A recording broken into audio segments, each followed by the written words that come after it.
Terima kasih untuk tim pengerja, bahkan gembala. Saya boleh kembali ada pagi hari ini bersama-sama dengan Bapak Ibu Saudara. Thank you. Kejadian 8 ayat 22 berkata, selama bumi masih ada, takkan berhenti-henti musim menabur dan menuai. Bapak Ibu Saudara, saya tahu kita semua sedang sepakat dengan firman Tuhan ini. Banyak orang berpikir kalau kita menuai, berarti yang menuai itu gereja. Jiwa-jiwa harus datang dari luar sana, entah dari orang mana yang mungkin gak pernah gereja, dan cukup sampai di situ. Penuaian tidak hanya melulu cerita tentang jiwa-jiwa datang ke gereja, tapi penuaian juga bercerita tentang dimulai dari satu lembaga yang luar biasa yang Tuhan sendiri buat dengan tangannya sendiri, dengan firman-Nya sendiri. Pagi hari ini saya mau bawa tentang keluarga yang menuai. Bapak Ibu, kalau kita bicara tentang keluarga yang menuai, kita baca sama-sama di Kisah Rasul pasal 16 ayat 31. Alkitab berkata, jawab mereka, percayalah kepada Tuhan Yesus Kristus dan engkau akan selamat, engkau dan seisi rumahmu. Satu orang bertobat, maka seisi rumah akan diselamatkan. Jadi penuaian yang pagi ini saya mau bagi buat Bapak Ibu Saudara adalah penuaian yang dimulai dari pintu rumah Bapak Ibu Saudara. Penuaian yang dimulai dari hubungan keluarga kita dalam rumah kita sendiri. Berapa banyak yang setuju dengan saya? Penuaian harus dimulai dari rumah kita dulu, saudara. Tepuk tangan buat Tuhan Yesus, Bapak Ibu Saudara. Wow. Keluarga itu adalah lembaga yang Tuhan buat dengan tangannya sendiri. Kalau kita baca Alkitab kembali ke Kejadian, Alkitab bilang begini, tidak baik Adam seorang diri. Makanya Tuhan ciptakan Hawa. Waktu dia tidur, Tuhan pakai tangannya sendiri, dia ambil tulang rusuk dan dia buat pasangannya. Jadi kita harus ngerti, kenapa kita ada dalam rumah tangga, kenapa kita ada dalam keluarga. Karena satu orang itu gak cukup. Karena satu orang itu kita gak kuat. Karena kita akan jatuh, kita akan kebingungan, kita gak ada yang jagain, gak ada yang bantuin. Makanya kita bilang istri-istri adalah penolong. Jadi suami-suami gak bisa berjalan sendiri. Jadi anak-anak gak bisa berjalan sendiri. Kita butuh si penolong fungsinya dalam rumah tangga, dalam keluarga kita. Tepuk tangan dulu bagi ibu-ibu. Wah. Suami-suami jangan belagu. Suami-suami jangan sok kuat. Kamu gak kuat sendiri. Yang bilang kita ini gak kuat, itu bukan manusia yang ngomong, Tuhan yang ngomong. Firman Tuhan yang bilang tidak baik dia sendirian. Berarti Tuhan punya inisiatif. Tuhan lihat yang segala sesuatu yang Tuhan ciptakan itu sempurna. Tapi kalau dia melihat ada yang kurang, berarti dia harus buat itu lebih sempurna lagi. Amin Bapak Ibu Saudara. Siapa di sini yang sudah menikah boleh angkat tangannya Bapak Ibu Saudara. Yang mau menikah boleh juga angkat tangan. Oke, berarti banyak stok di sini ya Bapak Ibu Saudara. So keluarga adalah lembaga yang pertama kali Tuhan ciptakan, dan anggota keluarganya itu harus terdiri dari, banyak orang yang lupa. Orang berpikir anggota keluarga itu cuma suami, istri, dan anak-anak. Tapi yang paling penting saya mau bilang Bapak Ibu Saudara, keluarga harus terdiri dari si pencipta, Allah. Yang kedua adalah si Adam dan si Hawa dan keturunannya. Jadi kalau ada di antara kita yang belum lengkap, biasanya lengkapnya cuma sampai yang penting saya punya suami, yang penting saya punya istri, dan anak-anak saya sehat. Ada satu hal yang terlupakan dari Bapak Ibu Saudara. Penuaian, pemulihan keluarga tidak akan terjadi ketika satu sosok yang terbaik itu tidak ada dalam rumah tangga kita. Allah harus terlibat di dalam keluarga. Nanti saya bahas kenapa Tuhan harus ada dalam keluarga kita. Bapak Ibu Saudara, dan kenapa sih keluarga? Keluarga itu adalah tempat di mana kasih Tuhan itu disebarkan. Kasih Tuhan harus bersemayam, Roh Kudus bersemayam di keluarga. Kita nggak bisa datang ke gereja lalu bilang, ya Aba, Bapa, ini aku anakmu. Kalau kita nggak punya hubungan yang baik dengan Bapak kita di rumah. Kita nggak bisa bilang, Bapa, engkau sungguh baik. Dari mana Bapak Ibu kenal itu Bapak Saudara? Saudara nggak bisa kenal itu, saudara nggak bisa punya gambaran. That's why saudara butuh Tuhan di dalam rumah tangga kita. Yang ngerti katakan amin. Di keluarga kita harus ada penerimaan. Kasih itu menerima. Di keluarga kasih, bicara tentang kasih. Jadi gini, jadi kasih dalam Kristus ada nasihat, ada penghiburan dan kasih, ada persekutuan roh, ada kasih mesra dan belas kasihan. Karena itu sempurnakanlah sukacitaku, dengan ini hendaklah kamu sehati sepikir dalam satu kasih, satu jiwa, satu tujuan. Di dalam rumah tangga kita, di dalam keluarga kita harus ada penerimaan. Di dalam rumah tangga kita harus ada pembinaan. Di dalam rumah tangga kita harus ada pertumbuhan. Tidak boleh ada seorang pun yang dari dulu gayanya begitu-begitu aja. Nggak boleh ada seorang anak yang dari dulu, dari kecil jadi seorang anak tanpa bertumbuh menjadi seorang yang remaja, kemudian dewasa, produktif dan menikah. Nggak boleh, saudara.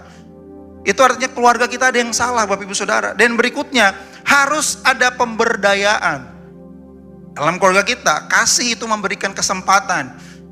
Hari ini umur saudara mungkin sudah 40-50 tahun. Anak-anak saudara mungkin umurnya di bawah 17 tahun.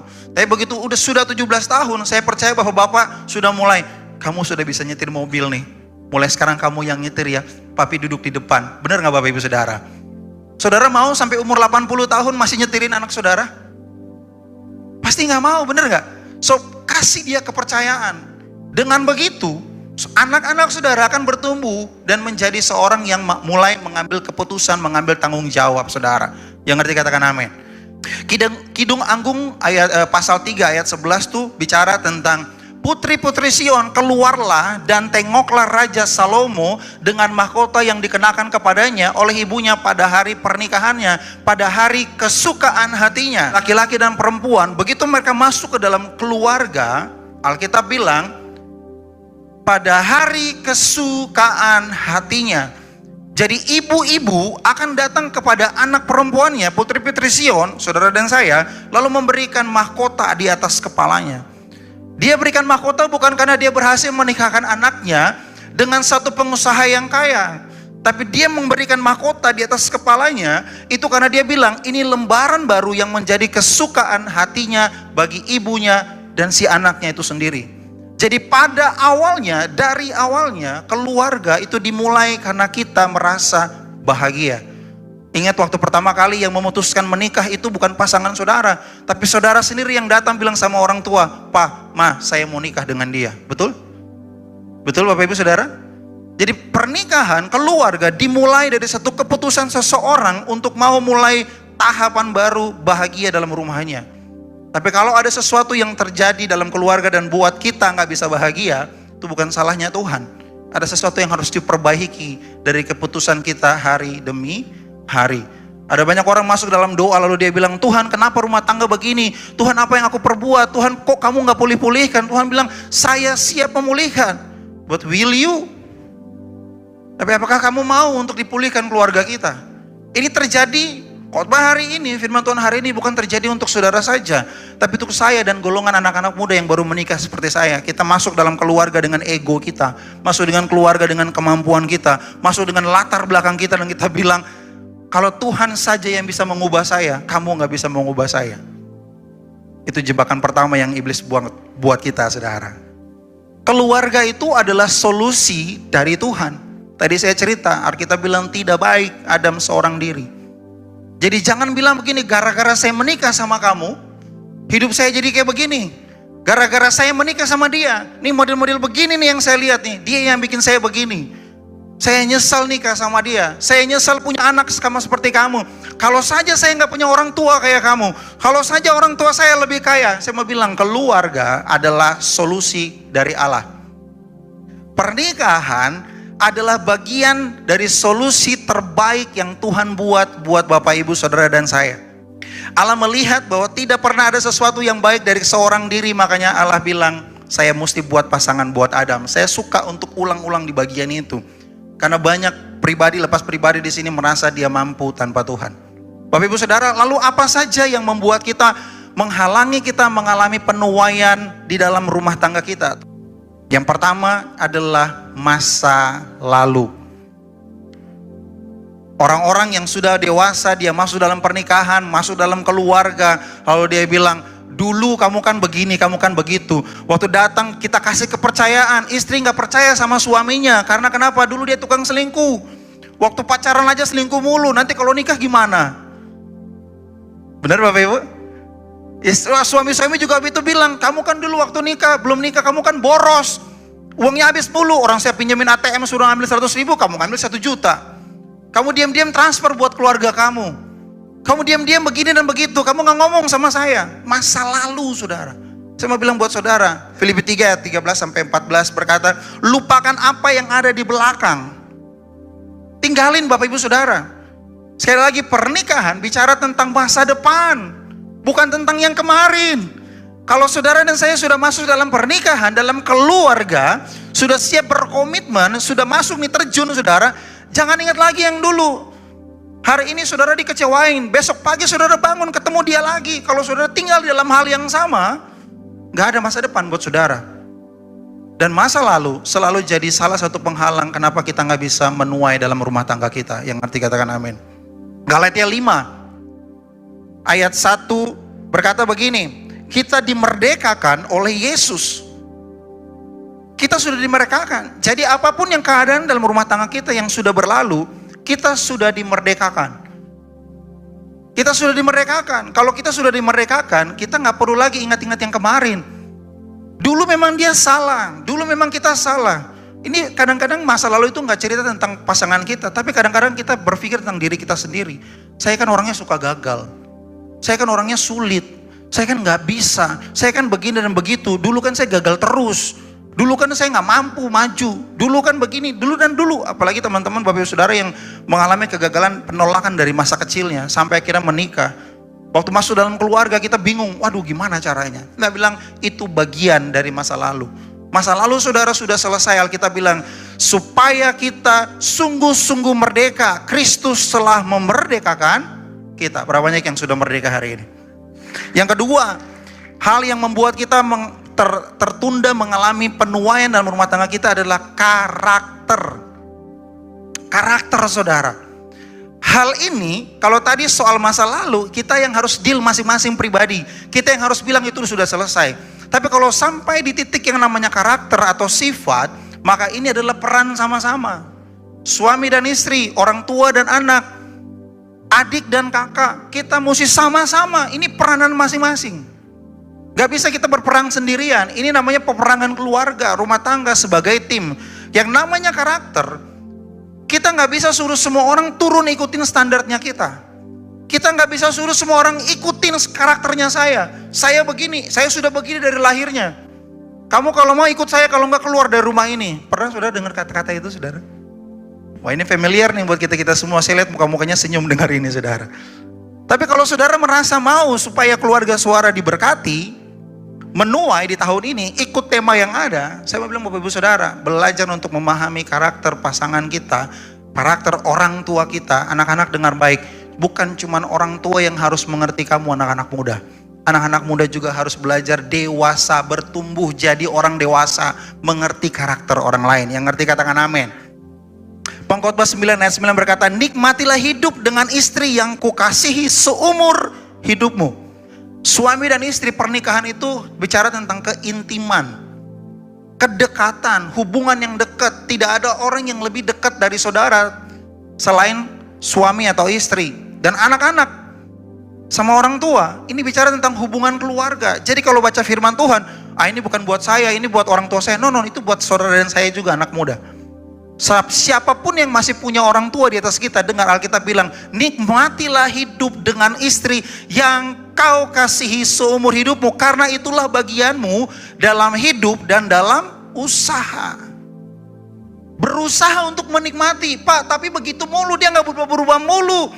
Tambeng, batu, keras kepala, cuman kayak Tuhan doang yang kalau ngomong sama dia dengar. Saya bilang saudara, nikmati, itu keputusan saudara. Pak, tapi kayaknya gak enak banget. Yes, yang saya maksud menikmati bukan nikmati penderitaannya saudara. Alkitab gak suruh saudara nikmati penderitaan, karena rencana Tuhan saudara diberkati. Amin. So apa yang harus dinikmati? Nikmati waktu doain dia. Kalau dia mau berubah, kalau saudara mau siapa itu dalam rumah tangga dan keluarga saudara berubah, nikmati waktu dalam hadirat Tuhan. Masuk dalam doa, tikam lutut, doain dia. Belum berubah hari ini, doain terus. Belum berubah juga, doain terus. Jangan berhenti. Alkitab bilang, nikmatilah hidup dengan mereka, saudara. Puji Tuhan. Saya tahu firman Tuhan pagi ini singkat, padat, keras. Bukan jelas, keras saudara. Kalau saudara mau dipulihkan keluarga saudara, mau menuai dalam keluarga saudara, harus ada tindakan yang diambil. Amin. Karakter dan sifat, kita baca di 1 Petrus 3 ayat 7, hiduplah bijaksana. Suami-suami dengar, hidup bijaksana. Istri-istri dengar, hormatilah suamimu, supaya doamu jangan Banyak orang bilang, Tuhan kenapa sih doa kami nggak terjawab, kok keluarga saya nggak terjawab? Karena ada halangan, belum hormat, belum bijaksana, berantem melulu, doanya nggak dijawab saudara. Kok rumah tangga orang lain bagus-bagus aja, mereka diberkati, kok saya enggak? Alkitab bilang, karakter. Alkitab bilang, apa saudara? Ampuni. Mengampuni itu keputusan, bahagia itu keputusan. Jangan salahin Tuhan. Tuhan sih salah kasih pasangan hidup buat saya. Tuhan lagi yang salah, kamu yang mutusin, Tuhan yang disalahin. Aduh. Efesus 5 ayat 33. Bagaimanapun juga bagi kamu masing-masing berlaku. Saya mau highlight kata yang sudah saya bold. Bagaimanapun, tapi Tuhan sudah 5 tahun. Saudara, bagaimanapun. Yang ngerti katakan amin. Saudara mau menuai kan? Tidak akan ada penuaian tanpa taburan. Saudara tabur kesetiaan, tabur komitmen, tabur hati yang mau diajar, tabur hati yang mau doain. Tabur saudara, bagaimanapun keadaannya, doain saja. Katakan amin saudara. Yang ketiga, yang bikin kita terhalang untuk menuai adalah pandangan kita terhadap uang. Di rumah tangga itu penting ada pemahaman tentang uang. Uang itu penting saudara. Tapi saya bilang buat saudara, uang itu hamba yang baik, tapi dia tuan yang buruk. Ada orang bilang, kalau suami saya bisa beliin saya mobil Mercy, hidup saya bahagia. Kalau suami saya traveling kemana-mana, hidup saya senang, pasti saya enak cerita sama orang lain. Kalau saudara taruh sumber kebahagiaan saudara sama uang, ada sesuatu yang salah. Alkitab bilang, uang adalah sumber segala kejahatan. Ada waktunya uang saudara gak berlaku apa-apa. Ada waktunya uang itu gak bisa kasih saudara bahagia, karena dia akan habis. Hari ini saudara punya gaji 20 juta, 50 juta, 100 juta per bulan. Tapi begitu saudara pensiun, how much money do you have? Tapi kalau saudara taruh dasar keluarga saudara di dalam kasihnya Tuhan. Sebab kasih itu mengubahkan. Yang ngerti katakan amin. Di Lukas 3 ayat 1-4b Alkitab berkata begini, cukupkanlah dirimu dengan gajimu. Alkitab bilang cukupkan dirimu dengan gajimu. Saya pernah ada di posisi yang tidak mencukupkan diri dengan gaji saya. Dan akhirnya saya struggle dengan keuangan. Impactnya istri, anak-anak gak bisa bahagia. Kenapa? Karena saya taruh sumbernya di uang. Waktu saya ganti sumbernya itu di Tuhan, uang itu jadi hamba yang baik. Saya mau sedikit challenge Bapak Ibu. Kalau saudara punya gaji 5 juta, hutang saudara 8 juta, happy gak setiap hari? Tamu datang terus, telepon bunyi terus, benar saudara? Yang ada saudara pindah kontrakan dari satu pindah ke tempat lain hanya untuk menghindar. Padahal Tuhan bilang kamu adalah pemenang.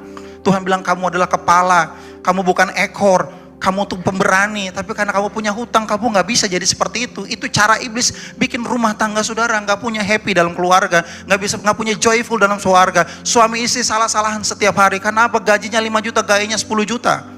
Yang berikutnya Alkitab juga berkata, Ibrani 13 ayat 5, cukuplah dirimu dengan apa yang ada padamu. Apa yang ada, yang tidak ada jangan diada-adain saudara. Saya mau bilang buat saudara, jangan paksa diri saudara buat sesuatu yang saudara gak bisa lakukan. Tapi Pak, Tuhan bilang tidak ada mustahil bagi Tuhan. Yes, Alkitab yang dibawa ayatnya bilang begini, apa saja yang diperbuatnya berhasil. Jadi yang gak ada padamu itu saudara usahakan dengan apa yang ada. Apa sih yang ada pada saudara? Saudara gak punya uang 20 juta, gak punya saudara. Yang saudara punya hari ini adalah tangan untuk bekerja, mulut untuk berdoa, kaki untuk melangkah dalam kebenaran. Lakukan dengan itu saudara. Sebab kita bilang apa saja yang dia perbuat berhasil. Tepuk tangan buat Tuhan Yesus saudara. So bagaimana cara orang Kristen diberkati? Dengan cara mengerjakannya dengan kebenaran. Suami istri pagi, bangun pagi, ajak anak-anakmu berdoa, dan kamu lihat, kamu akan menikmati dalam apa yang ada padamu. Engkau punya Tuhan, itu yang akan memberkati saudara. Bukan uang saudara, amin. Mencukupkan diri, mendatangkan damai sejahtera bagi keluarga. Saudara paksa keadaan saudara, gak ada rumah tangga yang penuh dengan kebahagiaan. Saudara hidup dalam Tuhan, itu mendatangkan damai sejahtera. Yang ngerti katakan amin. Tidak ada yang sempurna. Gak ada orang yang sempurna. Pasangan saudara itu bukan malaikat. Saudara gak pernah menikahi malaikat. Saudara gak menikmati, gak akan hidup dengan orang-orang yang paling sempurna. Motivator aja bisa jatuh, saudara. That's why Tuhan suruh kita menjadi inspirator, bukan jadi motivator. Jadilah teladan buat saudara, buat rumah tangga saudara. Bapak-bapak dengar tuh, kita bilang tuh, kesiapan kita mengampuni. Di next slide. Matius 7 ayat 12 berkata, segala sesuatu yang kamu kehendaki supaya orang perbuat kepadamu, perbuatlah demikian juga kepada mereka. Kalau kamu mau dihargai sebagai orang tua, hargai anak-anakmu. Perlakukan mereka dengan baik. Alkitab bilang jangan sakiti hati mereka. Anak-anak, kalau kamu mau supaya kamu dianggap orang-orang yang dewasa, yang mau dipercaya sama orang tua, kerjakan, perlakukan dirimu seperti orang dewasa. Jangan jadi anak-anak. Lupakan masa anak-anakmu. Nikmati itu, tapi hari ini kamu sudah dewasa. Ambil tanggung jawab, sekolah yang baik.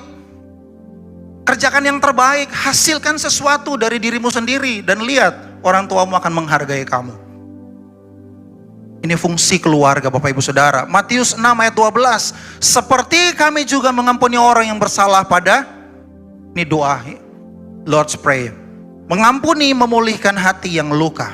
Apa yang mesti kita lakukan supaya kita bisa menuai? Saya bilang tadi di awal, tidak ada tuaian tanpa taburan.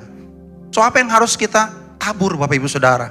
Poin yang pertama adalah benih firman Tuhan. Alkitab berkata, karena kamu telah dilahirkan kembali bukan dari benih yang fana, tetapi dari benih yang tidak fana. Apa benih yang tidak fana? Firman. Alkitab bilang begini, iman timbul dari pendengaran, pendengaran akan firman Tuhan. Kalau saudara nggak pernah dengar firman Tuhan, nggak ada benih yang tidak fana dalam hidup saudara. Saudara akan melangkah dengan ketakutan, karena di luar sana, buka sosial media, orang bilang kamu gagal, orang bilang kamu nggak mampu, orang bilang kamu nggak bisa. Tapi waktu saudara buka firman Tuhan, Alkitab bilang kamu anak Allah, kamu jadi kepala dan bukan ekor. Apa saja yang kamu perbuat itu berhasil, sementara orang di luar bilang kamu nggak bisa. So kalau rumah tangga dan keluarga saudara mau diberkati, biasakan bangun pagi baca firman. Pria-pria ini yang salah, orang berpikir begini, istri-istri tugasnya berdoa. Saudara mau challenge saudara, cari di Alkitab ada nggak ayatnya? Yang ada di Alkitab bilang begini, suami-suami kamu harus memandikan keluargamu dengan kekudusan. So tugas berdoa itu bukan tugas istri, itu tugas suami. Tepuk tangan buat suami-suami. Yang tepuk tangan ibu-ibu, bapak-bapak mana tepuk tangannya? Wah belum juga, tepuk tangan bapak-bapak. Bapak-bapak yang harus berdoa buat keluargamu. Ingat, dari kepala jangkut ke jubah turun, betul saudara? Jadi kalau kepalanya salah arah, Anda kakinya bisa jalan sendiri saudara? No. Makanya dalam rumah tangga saudara harus ada Tuhan terlibat di dalam situ. Tindakan dan langkah iman. Mazmur 1 ayat 3 berkata, apa saja yang dia perbuat itu berhasil.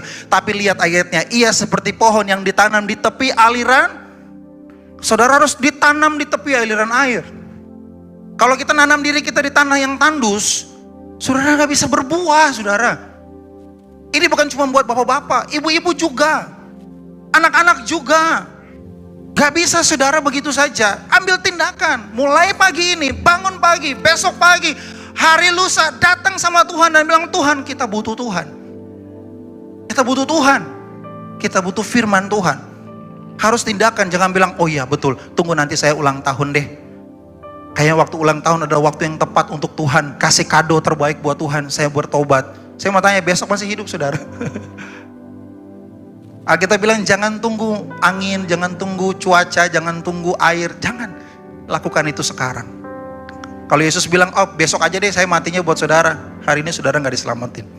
Tuhan bilang hari ini saya ambil. Dia pernah berdoa, dia bilang, Bapak kalau boleh jauhkan cawan ini daripadaku, tapi jadilah sesuai kehendakmu. Kalau hari ini saudara dengar firman yang sama, mengalami hal yang sama, ada kesempatan yang sama buat kita, ambil tindakan. Apa saja yang kamu perbuat itu berhasil. Mazmur 126 ayat 5 berkata, menabur dengan mencucurkan air mata akan menuai dengan. Kamu gak pernah menabur dengan mencucurkan air mata, jangan harap saudara menuai dengan sorak-sorai. Sekali lagi, saudara tidak pernah menabur dengan air mata, saudara tidak akan pernah menuai dengan sorak. Saya percaya pagi hari ini kita mau tepuk tangan bagi Tuhan. Mari bangkit berdiri bersama Bapak Ibu Saudara. bersama keluargaku melayani Tuhan, bersatu selamanya mengasihi Engkau. Tiada yang dapat melebihi kasih-Mu ya Tuhan. Bagi kami Engkau segalanya. Mari katakan sama-sama yuk. Bersama keluargaku melayani Tuhan, bersatu semuanya mengasihi Engkau.